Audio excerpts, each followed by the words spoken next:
Muy buenos días a todos.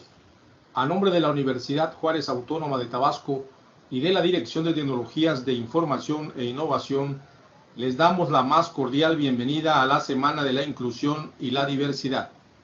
El día de hoy se encuentra con nosotros el maestro Cuauhtémoc Sánchez Vega, quien nos hará el honor de disertar la conferencia Diversidad Sexual y Vejez.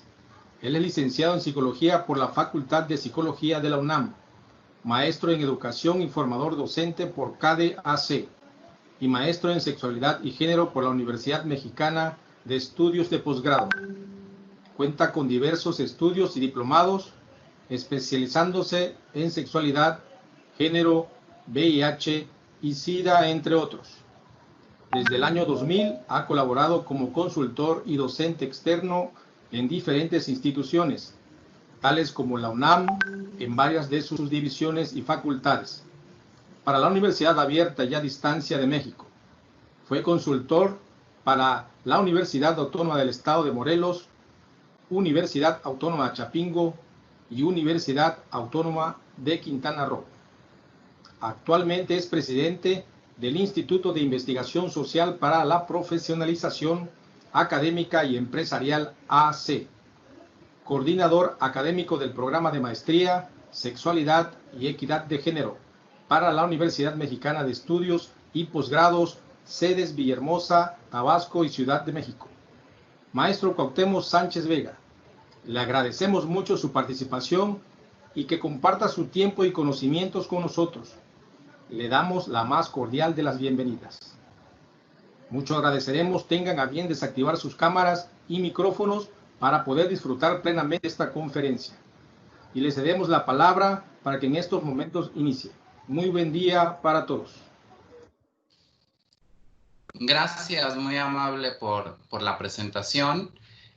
Para mí es un gusto y un placer estar aquí compartiendo con ustedes. Gracias a la Universidad Juárez Autónoma de Tabasco. Gracias a la maestra Diana por la invitación a esta jornada y espero que lo que tengo para compartir con ustedes el día de hoy sea de utilidad. Ahora voy a presentar o a compartir la presentación y espero que puedan visualizarla. Bueno, el título de la ponencia para el día de hoy es Vivencias sexuales y vejeces, hombres homosexuales mayores participantes y no en movimientos de orgullo gay. Hace algunos años ya que vengo reflexionando sobre cómo dentro de la comunidad LGBT, TTIQ y más, comienza a darse un fenómeno de invisibilización de las personas mayores o de las personas viejas, también puede decirse de esa manera. Y bueno, esto forma parte, por supuesto, de todo el proceso de invisibilización del envejecimiento, de la vejez. Y sin embargo, aunque para muchas y muchos no sea del todo evidente que dentro del movimiento, dentro de la comunidad LGBT más, existen personas mayores homosexuales, personas mayores bisexuales, personas mayores lesbianas, personas mayores transexuales, transgénero, existen. Y creo que ha llegado el momento, o bien comienzan a darse o a conjuntarse una serie de factores o elementos que permiten su visibilización. Y bueno, podemos... en la sociedad y en la cultura, ¿sí? La posibilidad de ser nombrado existe o aparece o se refuerza cuando en el contexto social cultural aparecen no solo imágenes, sino referentes sociales culturales. Y a mí me gustaría, ¿no?, que ustedes pudieran observar algunas de las imágenes que coloco. Quizás algunas de ellas sean más evidentes o reconocibles para ustedes como audiencia. Por ejemplo, tenemos la imagen de Caitlyn Jenner, ¿no? Que es una persona transexual, disculpen, que es una persona transexual, es decir, transitó de hombre a mujer, sin embargo, ya es una persona mayor. Tenemos también otra imagen, ¿no? Y me refiero a ellas precisamente, o a esta persona, como esos íconos a nivel social cultural que comienzan a visualizarse de manera recurrente y persistente en los medios masivos de comunicación, que comienzan a visibilizar a las personas, a las personas mayores. Tenemos también, por ejemplo, ¿no?, una imagen específica de una película que pues, seguramente la mayoría puede reconocer, que es La Jaula de las Locas, ¿no?, en donde uno de sus protagonistas es una persona mayor y además de ser homosexual, pues también es travesti. En otra de las imágenes pueden ver a una pareja de mujeres mayores lésbica, y en la otra una imagen de personas mayores homosexuales u hombres homosexuales, ¿sí? La posibilidad de que podamos visualizar el fenómeno también depende mucho de los elementos o los referentes socioculturales. Y no solamente esto, sino muchos otros. Recordemos que las identidades o la construcción de las identidades, al igual que cualquier otra identidad, la identidad de las personas mayores que pertenecen al grupo LGBTTIQ+,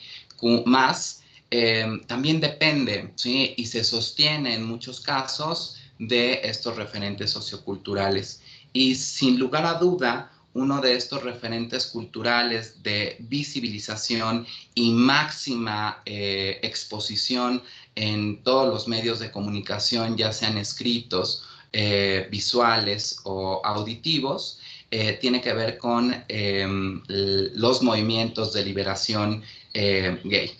De ahí, ¿no?, la importancia de explorar un poco cómo se modela, se transforma, se modifica la construcción de la identidad y la vivencia de la sexualidad cuando las personas en el ciclo vital de vida tienen la oportunidad de participar, de involucrarse en movimientos de liberación gay, en comparación a aquellos que no se involucraron o que nunca estuvieron involucrados en el ciclo vital de vida. Lo que presuponía, o lo que se presupone o se puede presuponer, es que cuando existe la posibilidad de incursionar en estos movimientos, de participar de estos movimientos, las personas o el conjunto de personas que participan en ellos, así como los sujetos individuales, tienen otros elementos y otros referentes para la construcción de una identidad que sea viable, que sea habitable, ¿sí? Y por lo tanto, como consecuencia, tenemos una vivencia y una construcción y un ejercicio de la sexualidad también distinto. Aquí algunos datos.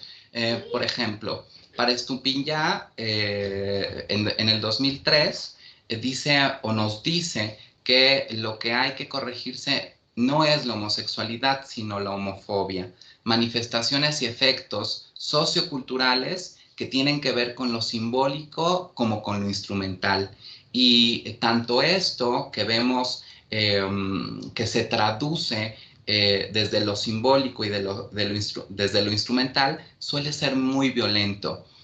Suelen ser expresiones degradantes, suelen ser manifestaciones excluyentes, pueden ser también comportamientos degradantes o marginales, no solamente a la población en general, sino a las personas que tienen ciertas características dentro de esta población o dentro de la comunidad.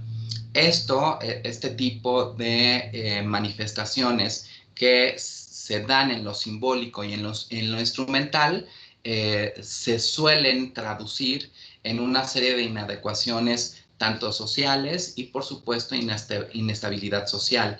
Piensen tan solo en cómo dentro de la comunidad LGBT más, el grupo de las personas transgénero y transexuales se ven al día de hoy mayormente vapuleadas, trastocadas, violentadas, incluso en un alto grado a nivel porcentual de asesinatos. Y tiene que ver precisamente con estos referentes a nivel simbólico y a nivel instrumental que son completamente violentos, pero que no dan cabida para la construcción de una identidad, de una inserción social, que por supuesto está sustentada en esta inestabilidad social. Martín, por ejemplo, afirma que una red social formada por personas LGBT no solo favorece el bienestar psicoemocional, sino que es indispensable llegada a la vejez para una vida satisfactoria, incluida la vida sexual. Y nosotros podemos intuir que esta declaración de Martín en el 2016 tiene cierto grado de sentido en la medida en que si a lo largo del ciclo vital de vida las personas han podido construir esta red social de apoyo que trabaja tanto desde lo simbólico como desde lo instrumental en apoyos muy concretos como el apoyo emocional, como el apoyo en especie o el apoyo económico, como el apoyo instrumental, como el acompañamiento o incluso este otro tipo de apoyo del que poco se habla, pero que es muy importante, que hace relación al cuidado en general. Luego entonces, cuando a lo largo de la vida se ha podido favorecer este tipo de red a través de la integración, conformación de redes de apoyo dentro de las personas, luego entonces o en consecuencia, llegada a la vejez, tenemos una red de apoyo bien constituida, bien soportada, bien cimentada, lo cual no solamente favorece un sentido de bienestar y una vida habitable, sino que el conjunto de todos estos elementos a lo largo de la vida también va soportando una identidad. Por lo tanto, la red social, antes y al llegar a la vejez, es el resultado de lo que se construyó durante todo el curso de vida. Y de ahí la importancia, ¿no?, del poder integrarse independientemente de la edad, aunque sería preferible que se hiciera de manera temprana, ¿sí?, a estos grupos o a estas redes de personas o dentro de la comunidad para ir construyendo tanto la misma red como el sentido de identidad y, por supuesto, en consecuencia, tener una vida llevadera y habitable dentro de las condiciones y matices y sutilezas de cada una de las personas.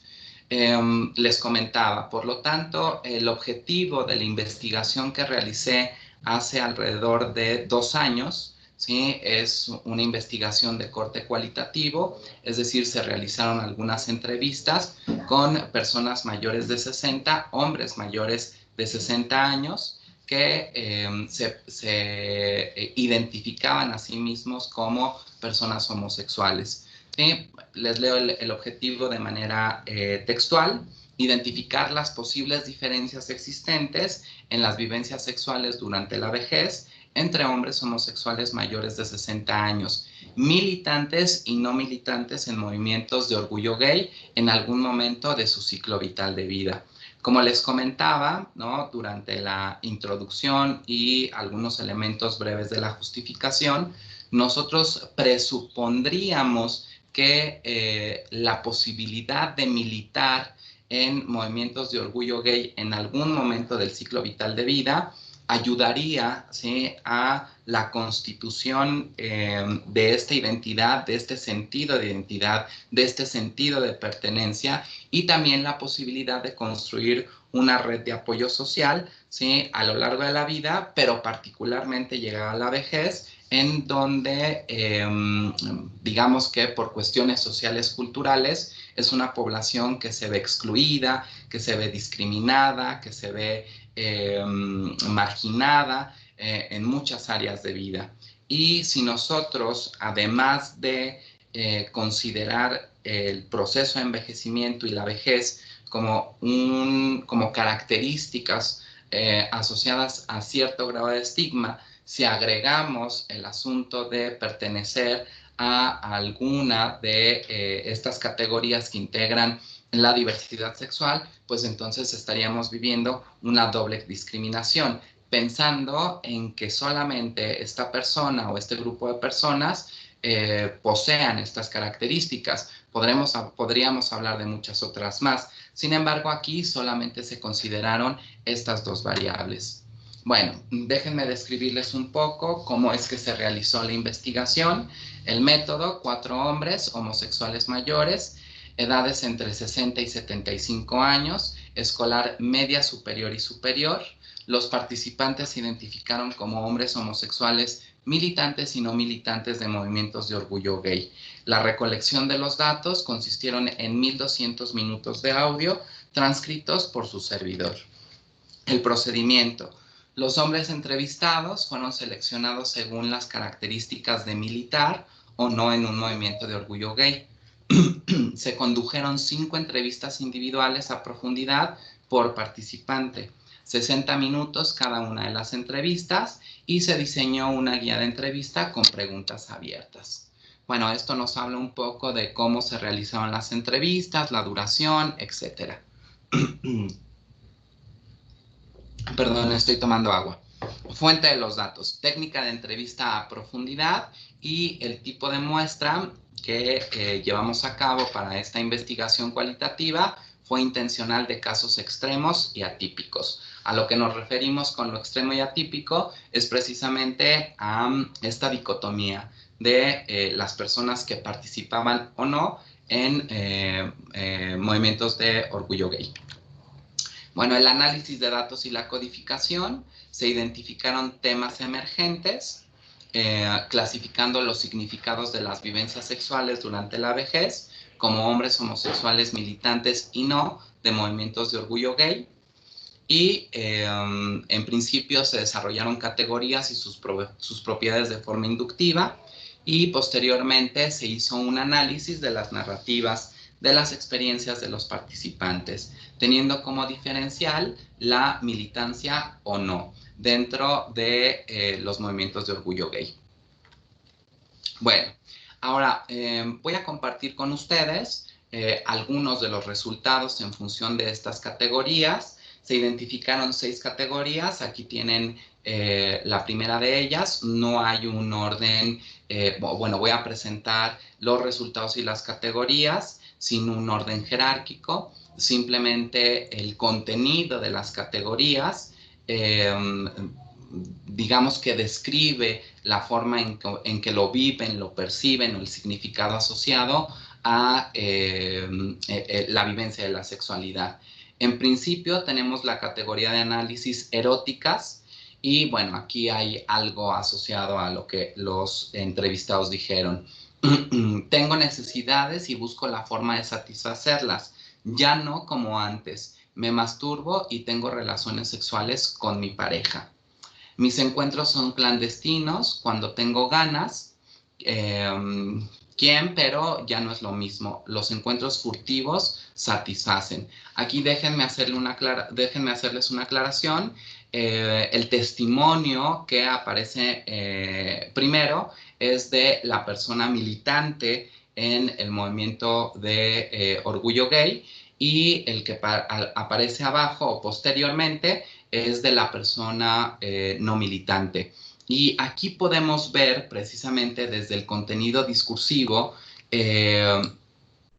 la diferencia que hay en la vivencia de estas capacidades eróticas. Si ustedes se dan cuenta, ¿no? En el primero hay una suerte de reconocimiento de las necesidades y de la forma de satisfacerlas. Y una práctica sexual específicamente asociada como la masturbación y menciona algo asociado a relaciones sexuales con la pareja. Sin embargo, ¿no? En el segundo caso o en el segundo testimonio, ¿sí? Aún, bueno, menciona que estos encuentros para satisfacer estas necesidades porque tiene ganas, ¿sí? Son clandestinos, ¿sí? Incluso menciona en esta última frase, en este último enunciado, los encuentros furtivos ya no me satisfacen. Y si hacemos un poquito, ¿no? de remembranza sobre la historia de las personas homosexuales en décadas posteriores, en realidad debido a la discriminación, a la persecución, al juicio, ¿no? de la sociedad en general y de la poca libertad de la construcción de la identidad sexual, ¿no? de el poder manifestarse libremente en la calle, ¿no? Incluso para algo que al día de hoy es común y corriente, como es el ligue, ¿no? Los encuentros eran fortuitos en las calles, eran fortuitos en algunos bares que eran clandestinos. Entonces, aquí encontramos una diferencia importante entre quienes militan y no militan dentro de los movimientos de orgullo gay. Y eso nos dice cosas interesantes sobre el cómo están constituidas las identidades sexuales llegadas a la vejez. También, por supuesto, una serie de prejuicios, una serie de estereotipos, una serie de, digamos, trabajo no resuelto desde la posibilidad de manifestarse libremente ante su propia identidad sexual, si es que hay una identidad sexual. Eso es discutible, completamente constituida en las personas que, digamos, viven desde lo clandestino. Porque la constitución de la identidad también nos habla de la posibilidad de sentirse, del reconocimiento del sí mismo y sentirse orgulloso del sí mismo. En este caso, para las personas que pertenecemos a la comunidad de la diversidad sexual o que pertenecemos a alguna de estas categorías, la construcción de la identidad cruza también por el saberse de determinada manera, ¿sí? Y también reconocerse y sentirse orgulloso de lo que somos o de lo que vivimos, de la forma en cómo percibimos el mundo y en este caso de con quienes nos relacionamos o preferimos relacionarnos. Déjenme ver, bueno, algo pasa con mi presentación que ya no me permite avanzar. Déjenme ver si pasa algo interesante. A ver, con esta. Ok, bueno. Ya pude moverlo. Muchas gracias. Bueno, aquí tenemos otra de las categorías y algo del contenido que la describe. La categoría son afectivas, que tienen que ver con estas capacidades afectivas. Para el primer caso, es decir, nuevamente los que participan de los movimientos de orgullo gay, tenemos, no necesito una pareja, tengo buenos amigos, contados pero buenos, no me niego a tener pareja, pero tampoco lo busco. En comparación con, nunca tuve una pareja, solo encuentros, ahora ni siquiera pienso en esos. No me veo con alguien, me daría vergüenza. Y nuevamente nosotros podemos mirar diferencias sustanciales, no solamente a partir de los elementos que mencionaba con la descripción del contenido de la categoría anterior, sino con la posibilidad de, y no descartar la llegada a la vejez en relación a la posibilidad de tener una pareja, ¿sí? También nos habla un poco, ¿no? de la situación vincular con el asunto de los amigos, que en sentido estricto sería parte o formaría parte de la red de apoyo, ¿sí? Que se constituye. Y finalmente, otro elemento importante es esta sensación de estar bien con el sí mismo, que por supuesto también es otro elemento constitutivo de la identidad, en comparación con el anterior, o bueno, con la persona que no milita, en donde menciona de entrada que nunca tuvo una pareja. Nuevamente, solamente encuentros, no piensa ya ni siquiera en ellos, y a diferencia del primer caso de la persona militante, no se ve con una pareja, pero hay una razón específica, le da vergüenza, ¿no? Y nuevamente hablamos de, ahora en este caso, de un elemento emotivo, afectivo, ¿no? Con una carga a nivel emocional importante, impactante, el asunto de vivirse en la vergüenza, ¿no? Y por una situación que al día de hoy la mayoría pudiéramos considerar completamente, digamos, normal, ¿no? Entre comillas, en el sentido descriptivo y, por supuesto, también en el sentido, digamos, estadístico, ¿no? Esto es muy interesante como elemento constitutivo de la identidad.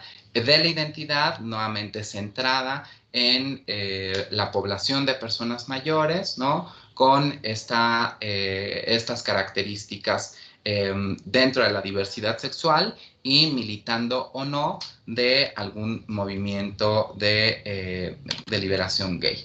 Tenemos la siguiente categoría que habla sobre la construcción de la identidad genérica, ¿sí? No de la identidad como tal, sino única y exclusivamente de lo asociado al género como construcción social.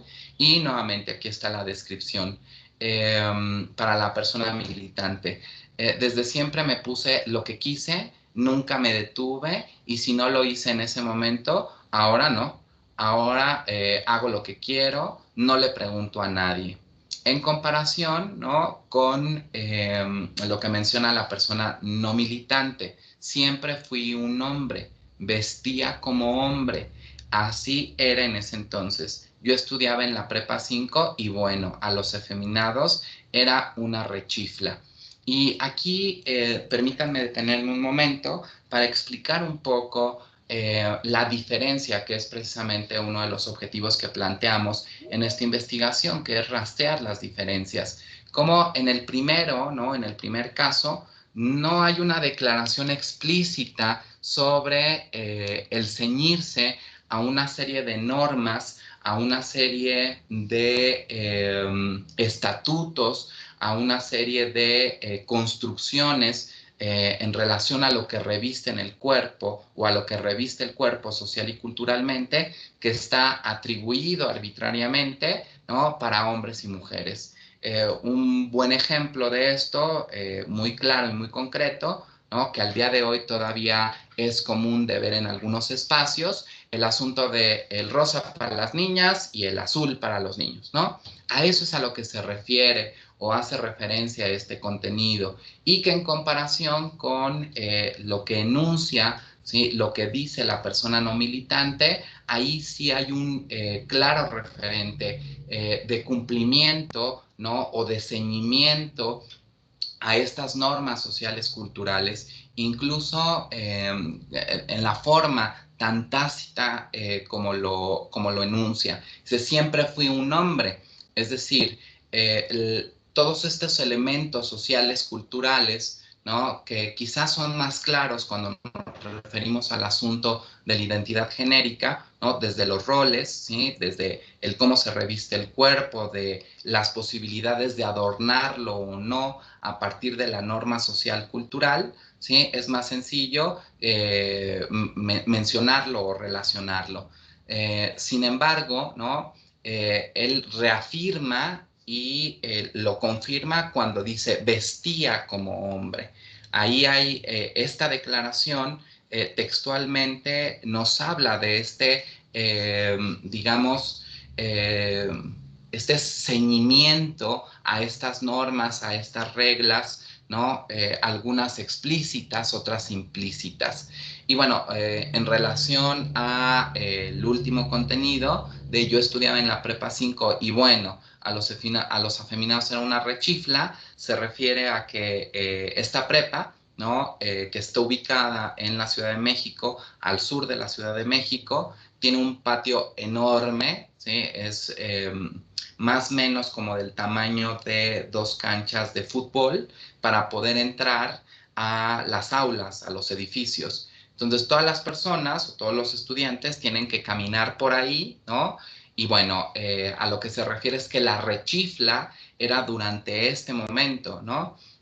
Obviamente, ¿no? Él se refiere que las personas que no se ceñían a estas normas sociales culturales, por lo menos de manera concreta en relación a la vestimenta establecida para los varones, eran sujetos de esta rechifla. Y nuevamente, ¿no? Aquí encontramos, digamos, de manera clara y concreta, ¿no? Por lo menos en relación a la vestimenta, cierto grado de flexibilidad, ¿no? De ir contra la norma, pero también cierto grado de autoafirmación en el proceso de construcción de la identidad genérica, ¿sí? En el primero, en comparación o en contraste con el contenido del segundo. Y eso es interesante porque bien lo diría Bluter, la forma en cómo vamos instrumentando y revistiendo al cuerpo también va modelando las identidades. En este caso, ¿no? La identidad general, pero también la identidad sexual. Otra de las categorías, ¿sí? Que tiene que ver específicamente con estar en la militancia o no, nos encontramos este contenido descriptivo. Para el primero, para uno de los casos que sí estuvo en la militancia, nos dice, estuve más de 25 años como activista, ahora lo hago de manera diferente. Todo comenzó en España, mi primera marcha gay, era otro mundo, mi vida cambió. En comparación con la persona no militante, nunca estuve en eso, se sabía, pero eran los pervertidos, los raros, era muy penado, la vergüenza. Nuevamente vuelve a aparecer esta palabra, ¿no? Coloco que en el momento de la entrevista hay un silencio extendido y quizás hubiese sido diferente. Es decir, nuevamente, ¿no? Lo que quiero intentar mostrar con este contenido discursivo es que en la forma en que se vive la sexualidad llegada a la vejez, por lo menos a partir de estos 4 casos, recuerden, ¿no? La investigación cualitativa no pretende generalizar, pretende describir casos concretos, ¿no? Subjetividades y hasta ahí. Pero por lo menos lo que encontramos en este estudio exploratorio, por supuesto, es que sí hay una diferencia sustancial entre quienes militan o militaron en algún momento del ciclo vital de vida en movimientos de liberación gay en comparación con quienes no lo hicieron.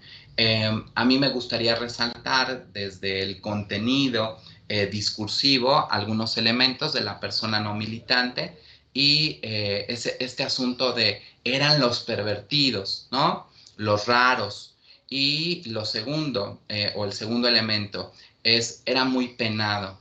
Es decir, social y culturalmente había una pena, tanto simbólica como discursiva e instrumental. Y me refiero a estos 3 elementos, ¿no? Porque están presentes en este pequeño fragmento, ¿sí? Los pervertidos y los raros tiene que ver con lo discursivo, pero también con lo simbólico, ¿sí? Los raros, todo las descripciones que podríamos atribuir a la palabra pervertido y a los raros, ¿no? Recuerden, por ahí existe, ¿no? Al día de hoy todo un movimiento asociado a la diversidad sexual, por supuesto no normativo, en donde pretende explorar las diversas y múltiples manifestaciones de la sexualidad y de las identidades sexuales, que es precisamente el movimiento queer.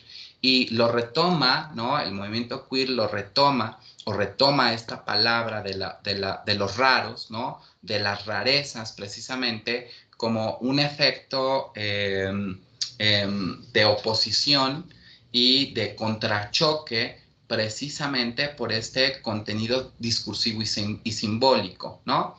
El siguiente elemento, que era muy penado, es, por supuesto, la pena era el ser estigmatizado, el ser señalado, ¿no? Etcétera. Y finalmente, por supuesto, la consecuencia a nivel personal, que nuevamente vuelve a aparecer esta palabra que es la vergüenza. Recuerden que cuando hablamos de lo que significa la vergüenza, la pena, ¿sí? Como para poder hacer una comparación o un comparativo en relación a el contenido descriptivo del término, la pena tiene que ver con lo que me sucede a mí en relación a los otros. ¿Sí? Qué pena que me hayan visto que me caí, ¿no? Entonces es lo que me sucede a mí en relación a los otros. Pero la vergüenza es una palabra que describe un proceso psíquico y emocional afectivo más complejo, porque la vergüenza tiene que ver con lo que le sucede al sí mismo, desde sí mismo y para sí mismo. Ya no está únicamente en relación a los otros, está en relación a la forma en cómo se mira, en cómo se piensa, en cómo se vive. Y eso a nivel emocional, a nivel de la construcción de la identidad, tiene efectos bastante importantes, pero a muy a largo plazo. Tenemos otra categoría y creo que ya es la última, que hace referencia al proyecto de vida sexual, ¿sí? Y también aquí encontramos algunas diferencias. Para la persona militante nos dice, ahora no hago grandes planes, todo es a corto plazo, disfruto todo lo que hay en mis días, hago lo que me apetece y en esas apetencias están las sexuales, ¿no? Entonces, desde esta constitución de la identidad, ¿no? Que podemos mirar, que podemos vislumbrar a partir de esto que menciono, un elemento importante dentro de la identidad tiene que ver el proyecto de vida general, ¿sí? Pero es importante mencionar que la mayoría de los hombres entrevistados incluyeron dentro de su proyecto de vida, ¿sí? Elementos que incluyen a la sexualidad. Y hago referencia específicamente para el primer caso, ¿no? En donde menciona textualmente que en su proyecto de vida, aunque sea a corto plazo, ¿sí? Está incluido las apetencias sexuales, ¿no? En el caso de la persona no militante, sucede algo interesante, no piensa mucho en ello, bueno, dice no pienso mucho en ello, ahora con mi pareja es distinto, bueno, él es más joven y eso ayuda al deseo, una pareja dispuesta. Entonces aquí tenemos otra, digamos que otra diferencia, quizás sutil, ¿no? Pero que también nos habla de las posibilidades de incluir en un proyecto de vida, ¿sí? El aspecto o el ámbito de la sexualidad, considerando algunos elementos. Número uno, ¿no? El estar dispuesto a seguir teniendo relaciones sexuales, contacto sexual, autoestimulación, es decir, crear y recrear, ¿sí? Con un montón de creatividad la vida sexual, dado que la vida sexual llegada a la vejez también cambia, pero también la posibilidad de contar o no con una pareja, ¿sí? Y si ustedes dan cuenta, aquí no incluyo a las personas no militantes de los movimientos gays, porque ninguno lo mencionó. Y por supuesto, si nosotros tratamos de hacer un análisis o una interpretación de los datos acumulados, si la mayoría de ellos ha tenido encuentros únicamente furtivos, ¿sí? Y de los cuales se avergüenza, pues por supuesto quizás algunos de ellos no es algo que quieran incluir en su proyecto de vida, aunque sea a corto plazo, y mucho menos si produce esta sensación de extrañeza con el sí mismo. Recuerden que un elemento importante para sostener la identidad, particularmente en la vejez, es eliminar todo aquello que sea disruptivo, todo aquello que cause ruido, todo aquello que cause incomodidad, porque si lo incluimos, eso nos obliga, ¿sí?, a tratar de resolver la disonancia cognitiva, la disonancia afectiva y encontrar cierto grado de congruencia. Pero hacerlo de esa manera significaría trabajar con toda la construcción de la identidad, específicamente en el aspecto sexual o la identidad en el área sexual. Bueno, no era la última, disculpen, ahora sí, estoy completamente seguro que será la última, ¿sí? Que es cuerpo y corporalidad. Y aquí también encontramos cosas interesantes. Les leo. No sé, la mayoría de las veces agradezco por el cuerpo que tengo. Me permite hacer muchas cosas. Y bueno, por supuesto, ¿no? Esta persona se refiere específicamente a la funcionalidad del cuerpo. Y es que es importante cierto grado de funcionalidad llegada a la vejez, porque el cuerpo es la principal vía de contacto con los otros, incluso con nosotros mismos. La posibilidad de sensacionar a través de los 5 sentidos, ¿sí?, es importantísima a lo largo de toda la vida. El siguiente, yo disfruté mucho mi cuerpo, todo, sentí lo inimaginable. Ahora simplemente es distinto. No profundiza mucho, simplemente marca la diferencia sobre un cuerpo llegado a la vejez o envejecido a otro muy posiblemente en la juventud. Finalmente, es un cuerpo viejo, desgastado, me da problemas, sobrevivo a este cuerpo, solo tengo este, ¿no? Y nuevamente nos habla de este reconocimiento de los cambios asociados al proceso de envejecimiento. Yo con esto, con el contenido de estas, o la descripción de esta categoría, no quiero decir única y exclusivamente que esta es la forma en cómo las personas mayores o los viejos perciben su cuerpo. Simplemente es lo que mencionaron los entrevistados. También es cierto, ¿no?, que, como bien se ha dicho, en relación a la militancia o no militancia de los movimientos de liberación gay u homosexual, digamos que la posibilidad de construir una identidad que incluye, por supuesto, la corporalidad, está asociada a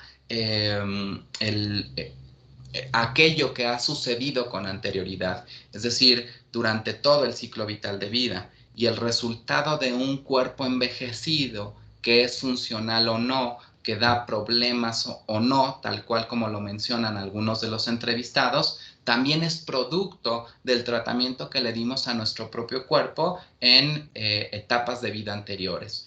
Es decir, mucho de lo que sucede a nivel corporalidad, a nivel funcionalidad, a nivel sexualidad, a nivel de todas y cada una de las categorías que acabo de mencionar o que acabamos de revisar, tiene que ver con un proceso acumulativo. Es decir, la forma en cómo nos vivenciamos en todo sentido, en cómo nos construimos en todo sentido en etapas anteriores, abonarán a la vivencia, ¿sí?, en la última etapa de vida, que es la vejez. Déjenme avanzar un poco. Y bueno, algunos de los resultados, por supuesto, ¿no? Podemos atribuir o podemos intuir que, por supuesto, los espacios, los discursos y las prácticas que normalizan o no tanto a la homofobia internalizada pueden estigmatizar o no el deseo no heteronormativo. Y esto lo menciono de esta manera porque se nos olvida que el resultado de estos elementos discursivos, simbólicos, materiales, que puedan estar o no en el contexto social cultural, que puedan favorecer o no la construcción de una identidad sexoerótica a lo largo de la vida, ¿sí? Y que son, por supuesto, no heteronormativas, lo que tienen como resultado, independientemente de la edad, es una homofobia internalizada. Entonces, lo que encontramos precisamente en las personas mayores no militantes de movimientos de liberación gay o de liberación homosexual es precisamente esos rasgos de esta homofobia internalizada, que por supuesto no solamente es producto del ser en sí mismo, sino de todos los elementos sociales y culturales de los cuales en determinado momento se tenían a disposición y también de los cuales las personas decidieron asirse para construir algo distinto o algo asociado a la heteronormatividad. Por supuesto, todos estos elementos modelan, establecen y prefiguran los niveles de satisfacción e insatisfacción del sí mismo durante el ciclo vital de vida y son permanentes y persistentes aún en la última etapa de vida. Y esta declaración es evidente, ¿no?, cuando nosotros revisamos en el contenido discursivo cómo precisamente esta vergüenza, ¿no?, promovida, sancionada, señalada, mencionada, ¿sí?, a quienes participaban de las marchas o del movimiento, ¿no?, genera precisamente como sentimiento del sí mismo vergüenza y que persiste, ¿no?, como un elemento constitutivo de la identidad llegada a la vejez.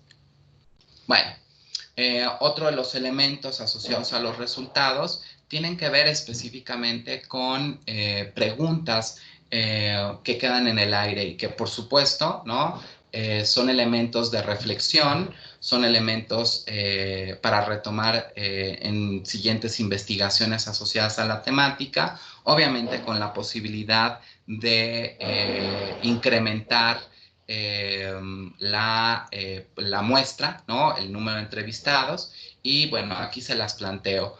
¿Cómo impacta la homofobia, la bifobia, la lesbofobia, las transfobias, las vidas a nivel psicosocial de las personas mayores?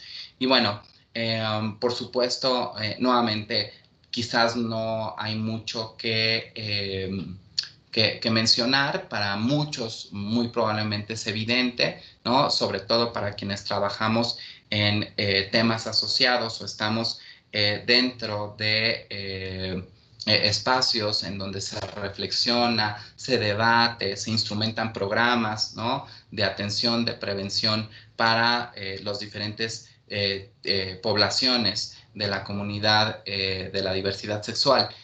Sin embargo, si bien podemos intuir ciertas generalidades, como por supuesto el nivel de violencia, como por supuesto los asesinatos, ¿no?, la exclusión y la discriminación, en realidad esa es la consecuencia de, ¿sí?, pero no estamos pudiendo identificar cómo impacta las vidas concretas. Sabemos el impacto que tiene a nivel social cultural, sabemos el impacto determinante y último, ¿no?, que es el asesinato, pero en realidad no sabemos cómo es que estas vidas se construyen, cómo es que estas vidas se sostienen, no sabemos de dónde se agarran, ¿sí?, para poder hacer una vida viable. Y no sé si estoy siendo claro con esta reflexión, espero que sí. Déjenme avanzar porque hay también otra pregunta, ¿no? Bueno, otro elemento. Los recursos simbólicos son distintos el día de hoy a los de hace más de 40 años para favorecer la construcción de identidades sexoeróticas afectivas distintas. Y bueno, lo que yo planteo aquí es que, por supuesto, va a sonar, digamos, redundante lo que voy a mencionar, pero si nosotros repensamos desde todos estos elementos simbólicos, discursivos y materiales para la construcción de las identidades, por supuesto que las personas mayores o las personas viejas de hoy, ¿sí?, que al día de hoy tienen 60 años y más, no serán las mismas que dentro de 10, de 20 o de 30 años. Y no serán las mismas no solamente en relación a los sujetos concretos que son, sino a que el contexto en el cual las personas nos desarrollamos ahora, ¿sí?, llegaremos a viejos y envejeceremos, si es que tenemos mucha suerte, ¿sí?, serán completamente distintos y se esperaría, ¿sí?, que con el trabajo que hacemos a través de estas jornadas, a través de los proyectos, a través de las pláticas, a través de la educación sexual para todos de manera libre, abierta, responsable, científica, por supuesto vaya modelando y vaya reestructurando el campo social cultural para favorecer nuevas identidades o identidades distintas, por lo menos sin tanta carga. Y bueno, en relación a la discusión, nuevamente un elemento importante tiene que ver con la invisibilización de las personas mayores, tanto en los discursos, en las prácticas, en los recursos y en los espacios psicosociales. Y traten de pensar o traten de recordar, sobre todo en los momentos en los cuales se planea, ¿no?, se lleva a cabo y posteriormente se celebra o se sigue celebrando, ¿sí?, no solamente la Semana de la Diversidad Sexual, sino específica y concretamente el desfile del orgullo gay en sus distintas sedes y modalidades, ¿no?, cómo es difícil encontrar a las personas mayores. Y es que una de las reflexiones importantes es que quizás lo que tenemos que favorecer ahora es una consolidación, ¿sí?, a nivel política de las personas mayores que pertenecen a la diversidad sexual, alguna de estas categorías. Cuando de entrada quizás tenemos que mencionar, ¿no?, que digamos que al interior, ¿no?, o hacia adentro de la población de personas mayores, aún no se ha generado del todo una conciencia política para la defensa de sus derechos, pues aún es muchísimo más complicado que al interior del grupo general de personas mayores se construya una conciencia política sobre la identidad sexual, ¿no?, o la vivencia de la sexualidad o de la diversidad sexual en personas mayores. También entiendo o presupongo que como cualquier movimiento social de exigencia y vivencia de derechos, tiene un proceso, ¿no? Y muy posiblemente estamos vislumbrando el inicio de este proceso. Bueno, la exclusión de las personas mayores que pertenecen a las categorías que integran la diversidad sexual y su impacto en las vidas concretas, ¿no? Y bueno, nuevamente, además de la invisibilización o a partir del proceso de invisibilización, por supuesto, esto deviene en un proceso de exclusión, no solamente de exclusión a nivel general, a nivel social, cultural, por la ausencia o pequeña difusión, permanencia de estos elementos discursivos, de estos elementos materiales y simbólicos, o bien de su invisibilización, sino también desde la imposibilidad de hacerse visibles y en consecuencia, ¿no?, del impacto que tiene para las personas, por todo lo que ya hemos mencionado y por todo el contenido discursivo. Es desde la vergüenza, desde los encuentros furtivos, desde el no reconocimiento, pues difícilmente, ¿no?, se puede favorecer esta conciencia política, ¿sí?, de exigencia de derechos, de visibilidad. Por lo tanto, bueno, creo que quienes trabajamos no solamente en el ámbito de la sexualidad, sino en el ámbito del envejecimiento, tenemos que comenzar a visibilizarlo y no excluirlos. Hablamos del envejecimiento en general, hablamos de la sexualidad en la vejez de manera general, pero no hacemos ninguna acotación o algunas de las veces obviamos que cuando hablamos de sexualidad en la vejez también se encuentran estas otras categorías, estas otras personas, estas vidas concretas, ¿sí?, que quizás por una cuestión nuevamente de ceguera académica no la miramos, o de ceguera activista no la miramos. Bueno, con eso termino. Por supuesto, gracias por su atención, ¿no? Ha sido un placer. Espero que aún estén ahí atentos y que podamos quizás compartir algunos minutos para algunas preguntas, respuestas, discusiones, etcétera. Hola Cuauhtémoc, te saluda Diana López del Departamento de Estudios de Género. Vamos a pasar a la sesión de preguntas a los que están en línea. Sí, claro que sí, Diana, con todo gusto.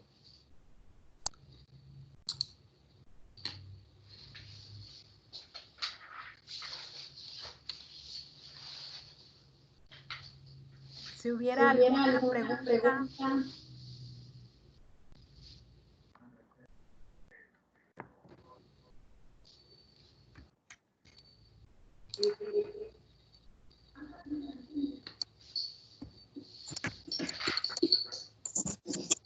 Mi pregunta va en función de que las personas que son homosexuales Por aquí dice, tienen mayor diferencia. Muchas gracias, muchas felicidades por compartir su experiencia y testimonios de vidas en esta etapa. Muchas gracias, Laura. Perdón, había una pregunta, creo, ¿sí? No te escucho, Cuau. Adelante, Verónica. Sí, parecía que había una pregunta por ahí, Diana, de una persona o algún comentario.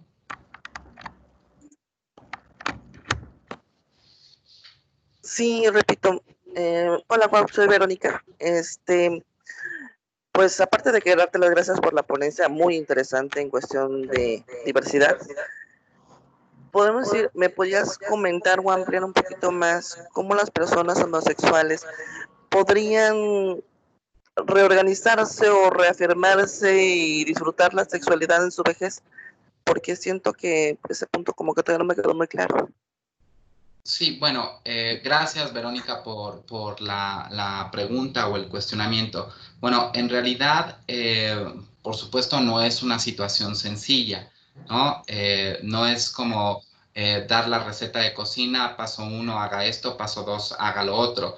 Es muchísimo más complejo, porque tendríamos que comenzar con un proceso de reapropiación del sí mismo, ¿sí? En principio, y además de trabajar una serie de prejuicios y autoestereotipos internalizados sobre el envejecimiento y la vejez con las personas de la diversidad sexual mayores, tendríamos que trabajar también con precisamente todos estos introyectos asociados a la preferencia, o las personas homosexuales, o las mujeres lésbicas. Lo menciono de esta manera porque ¿cómo hacemos, ¿sí?, que una persona deje de percibirse a sí mismo como pervertido, como raro? ¿Sí me explico? Entonces, Sí. tiene que ver con un proceso de trabajo personal que puede darse en la práctica individual o a través de procesos grupales, ¿sí? Que nos ayuden precisamente a disminuir, más no a eliminar, porque eso sería un objetivo muy ambicioso, desde la práctica clínica o educativa, para tratar, ¿no?, de trabajar con todos estos introyectos a nivel personal, ir generando una suerte o una sensación del sí mismo que sea más amable consigo mismo, ¿no?, que sea más concordante con lo que es la persona. Por supuesto, al día de hoy, ¿no?, en algunos espacios, digamos que apostamos a la libre interpretación del sí mismo, a la libre reconstrucción del sí mismo, a partir, por supuesto, de sus propios recursos. En algún momento, ¿no?, en el proceso de liberación gay, en sus inicios y en la mayoría de estas categorías era todo el mundo salga del closet porque todo el mundo tiene que salir, y en realidad no es tan sencillo. Hay muchos elementos en juego que tienen que ver, por supuesto, con la forma en cómo se ha constituido la identidad, ¿sí? Y la constitución de la identidad es un proceso complejo que se da a lo largo del ciclo vital de vida y que no podemos cambiar en semanas, que no podemos cambiar en 2, 3 consultas, que no podemos cambiar en 2, 3 talleres. Es un proceso arduo, ¿no? Sin embargo, eso no quiere decir que es imposible, ¿sí? También para que no nos vayamos con la idea de que, ay, bueno, pues como ya están viejos, ay, no, pues como para qué cambiar. No, en realidad la etapa de la vejez puede ser un momento fabuloso para poder reconstruir, recomponer todo aquello que nosotros nos propongamos hacerlo para incrementar nuestro sentido de bienestar con el sí mismo. Y eso incluye, por supuesto, también el ámbito de la sexualidad.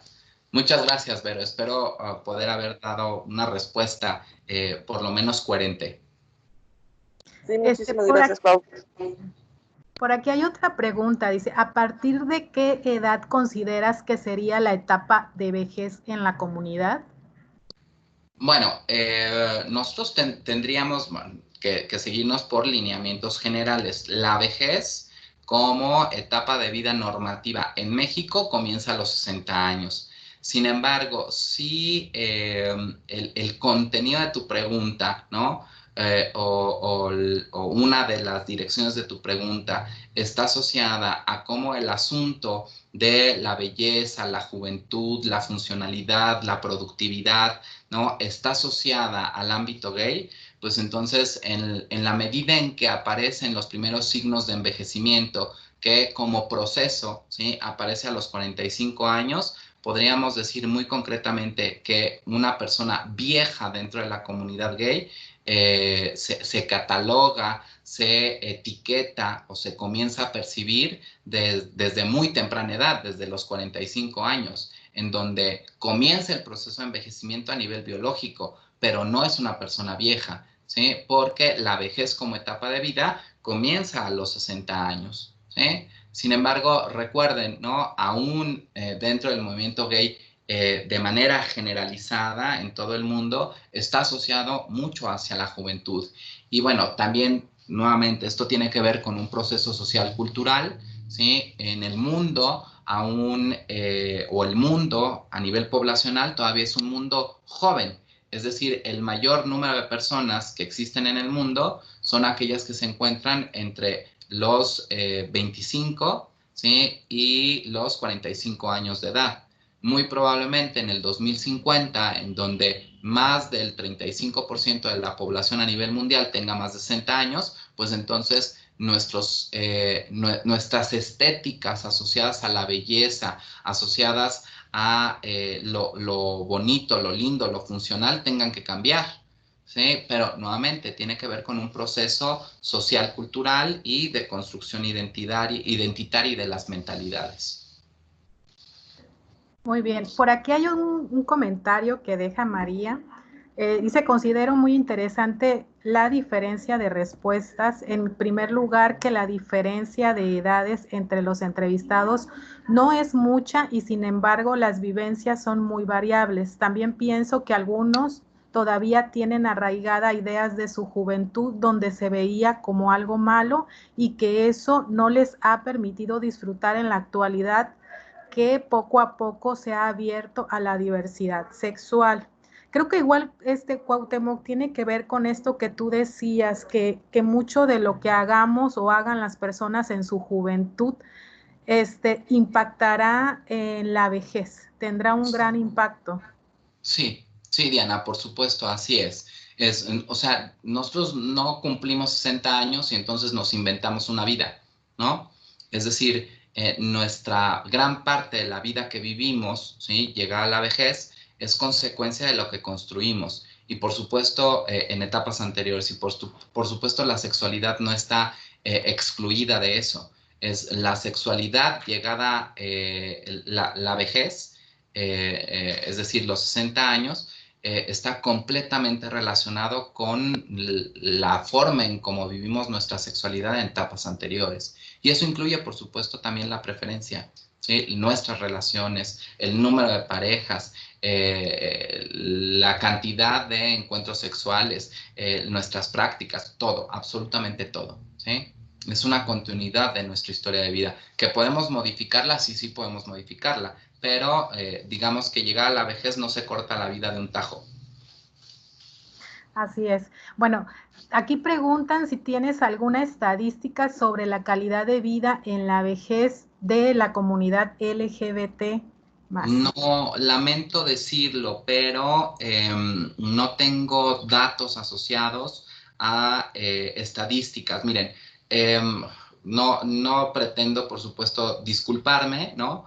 Pero al día de hoy, en el ámbito del envejecimiento y particularmente sobre sexualidad en la vejez, hay poca información, porque sucede que en el ámbito científico estamos quizás repitiendo, siguiendo los mismos pasos que como ocurrió con el movimiento feminista.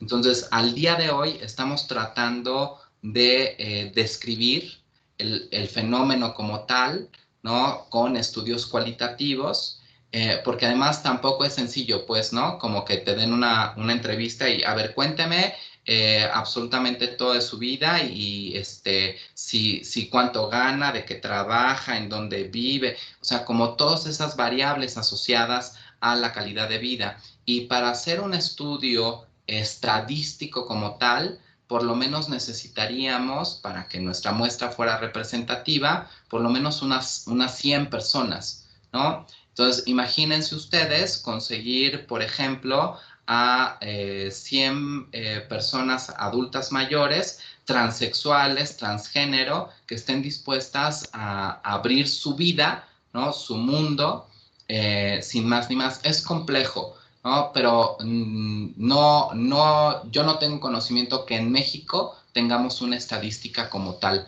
por lo menos no de calidad de vida, ¿sí? Ok, aquí hay un comentario, dice, en la actualidad la práctica sexual en los adultos mayores es muy criticada, hay demasiados perjuicios. Si de por sí ellos como personas heterosexuales son juzgados por su misma familia y no se diga por la sociedad, entonces tener una preferencia sexual se une más perjuicios. Hay más peso para estas personas. Completamente de acuerdo, Diana.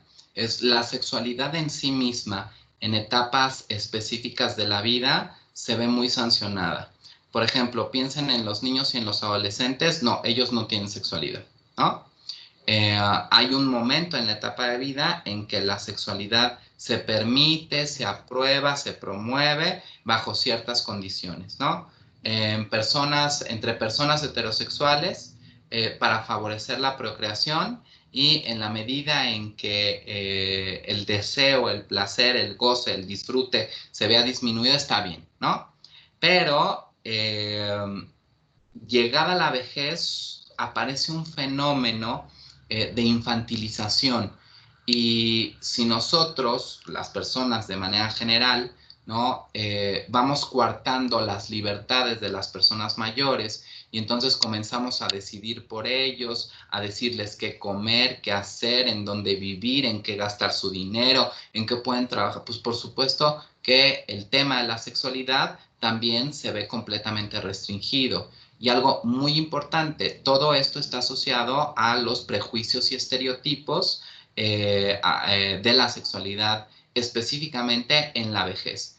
Pero aún con una doble carga, es si para las personas heterosexuales mayores de 60 años existe una serie de adjetivos calificativos para sancionar incluso la manifestación del deseo, pues ¿qué podemos esperar para las personas que pertenecen a alguna de estas categorías, ¿no? Nuevamente vuelven a aparecer esto que se mencionaba en el contenido discursivo de los entrevistados, ¿no? Se suele ver como lo perverso, como lo sucio, como lo indeseable, lo indecible, ¿no? Y por lo tanto, pues todo eso se coloca o vive y transvive en la marginalidad.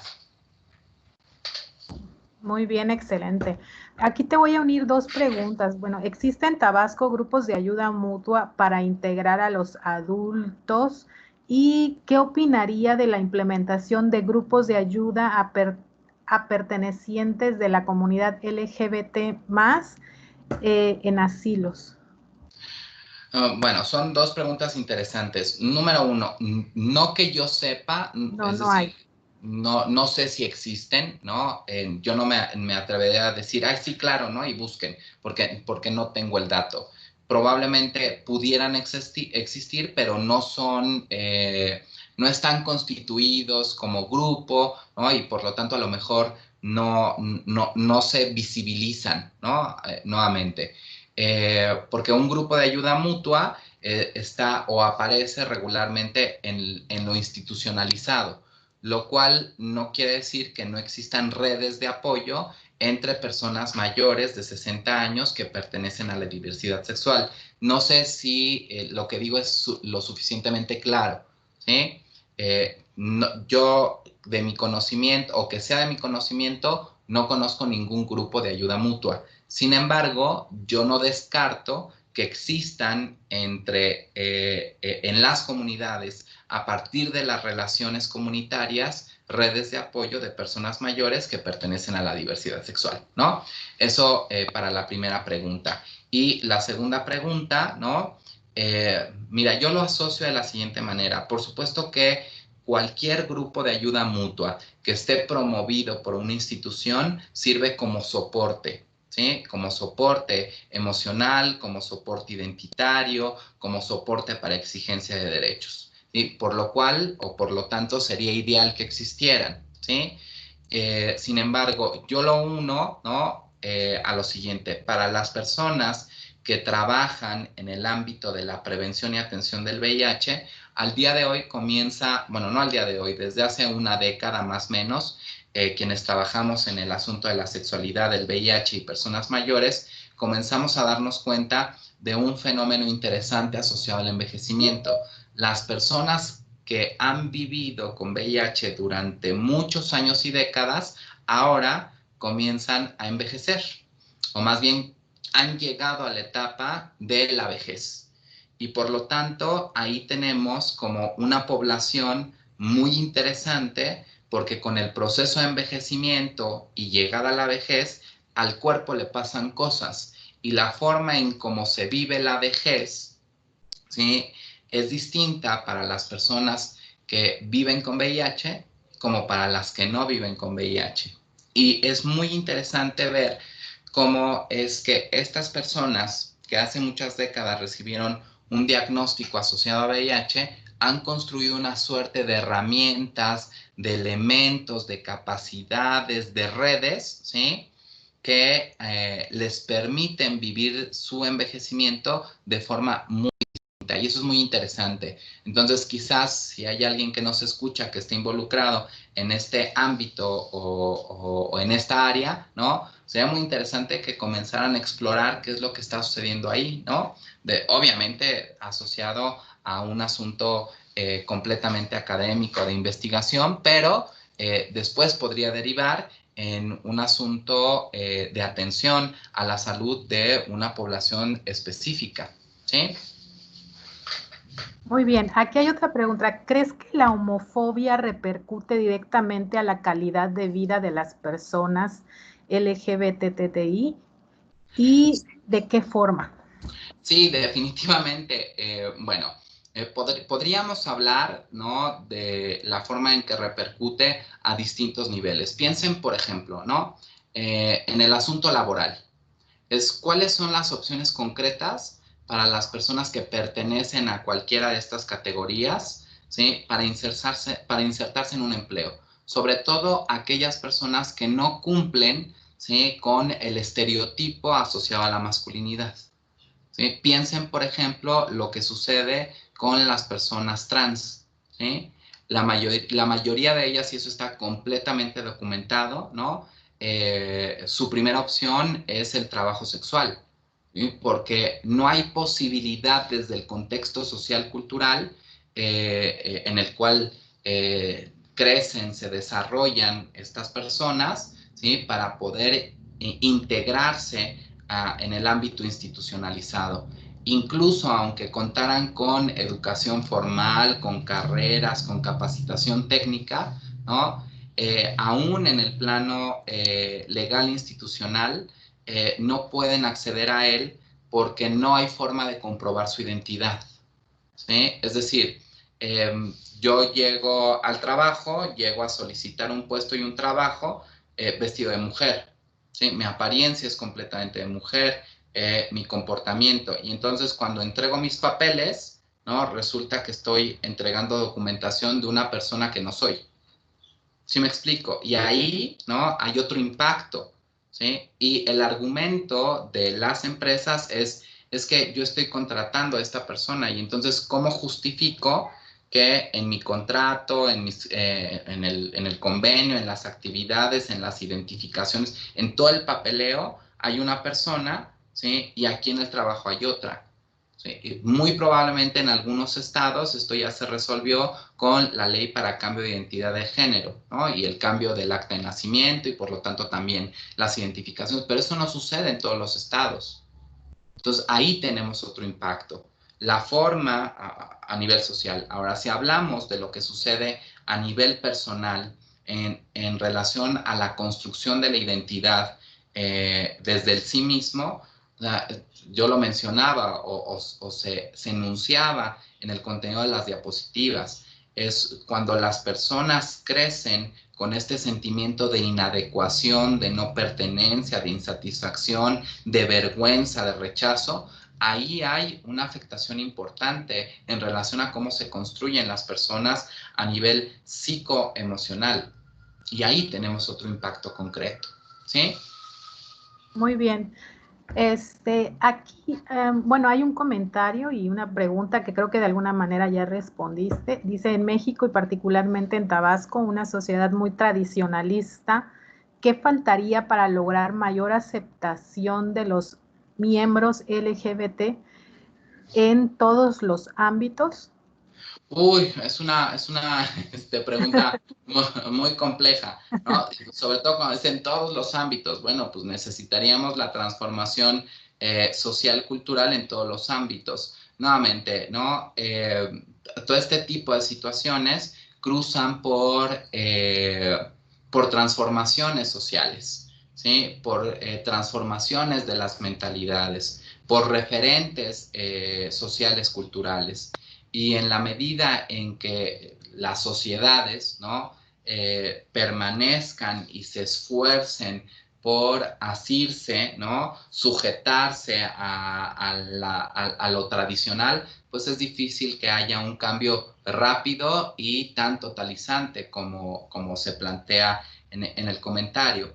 Yo creo que, tal cual como lo diría Jeffrey Wicks, en todas las sociedades y culturas hay una suerte de grupos de resistencia en donde se hace algún tipo de trabajo para la validación, para la promoción, para la preexistencia y existencia de estas personas, ¿no? Que se va poniendo en juego contra otros grupos, ¿no? En este caso los tradicionalistas, ¿no? También los asociados a las bases religiosas, que constantemente están contribuyendo en la sanción, en la estigmatización, en la exclusión de estos otros grupos. En la medida en que dentro de las sociedades y las culturas no contemos con estos referentes y también con normativas o normas jurídicas que validen la existencia de estas personas, digamos que tendremos que seguir en la resistencia, en la lucha, ¿no? En el combate día a día por el posicionamiento de estas identidades, ¿no? Y bueno, lamentablemente por la situación en la que nos encontramos al día de hoy, por cuestiones sanitarias, pues digamos que la imposibilidad de salir a la calle y manifestarse y que nos vean, ¿no? Digamos que nos resta puntos, ¿sí? Pero si ahora lo podemos hacer a través de estas jornadas, a través de otras redes sociales, ¿no? La visibilización pues entonces estamos contribuyendo, ¿no? A que esto se modifique, cambie de poco en poco, ¿sí? Las grandes transformaciones de grandes temas no suceden de un día a otro. Y para finalizar esta sesión de preguntas, aquí nos dice Laura Reyes si nos puedes recomendar libros sobre el tema de la vejez y diversidad sexual en la vejez. Miren, hay uno que es, bueno, interesante desde lo que nos plantea, solo que déjenme ver si lo tengo por aquí. Aquí está. Porque yo soy como uno de los expresidentes, muchachos. Yo no me acuerdo de los títulos ni de los autores, de verdad tengo muy mala memoria. Pero bueno, aquí está, ¿sí? Es Gabriel Martín, uno de los autores que cité. Y el título, déjenme ver si se ve, Quiérete mucho. En la edición española, el título era Quiérete mucho, marica. Y aquí nos habla precisamente de lo que sucede con la homofobia, ¿no? Con la construcción de la identidad, con el asunto de las edades, etcétera. Entonces, creo que es un libro que pudiera servirles, ¿no? Es sencillito, basiquito. Ok, pues, ¿algo más que desees agregar, Cuauhtémoc? Muchas gracias, Diana. Bueno, si me das permiso, quisiera promocionar el programa de maestría de sexualidad y equidad de género, el cual por ahora tenemos un grupo en Villahermosa, ¿sí? Abrimos convocatoria para el siguiente año, para la segunda promoción en Villahermosa, ¿no? Les pasamos las redes para que puedan consultarlo. Es Universidad Mexicana de Estudios y Posgrados, ¿sí? Que es la universidad que da el aval académico y el reconocimiento de la Secretaría de Educación.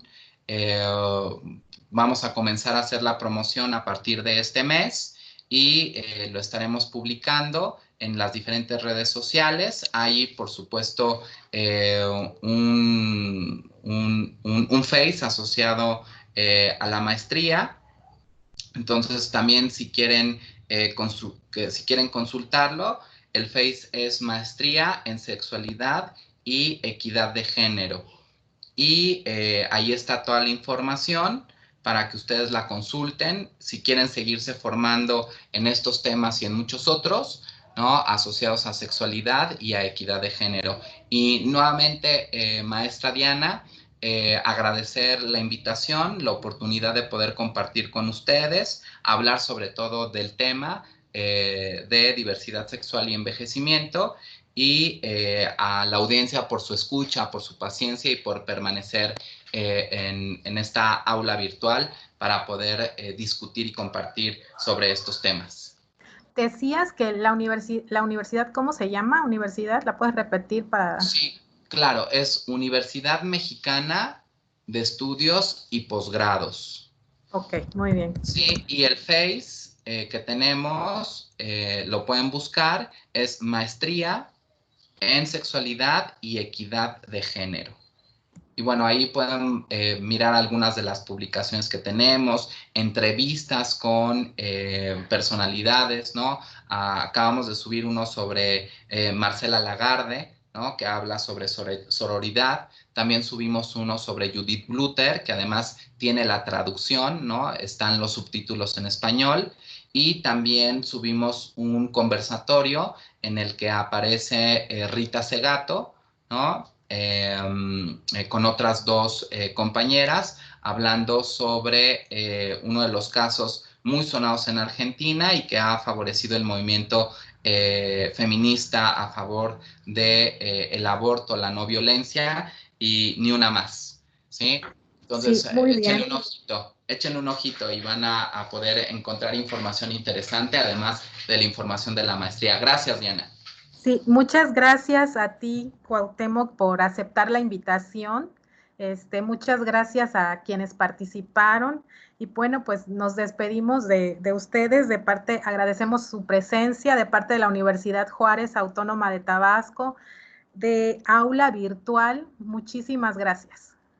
Muchas gracias, muy amables. Hasta luego. Quédense en casa. Abrazos.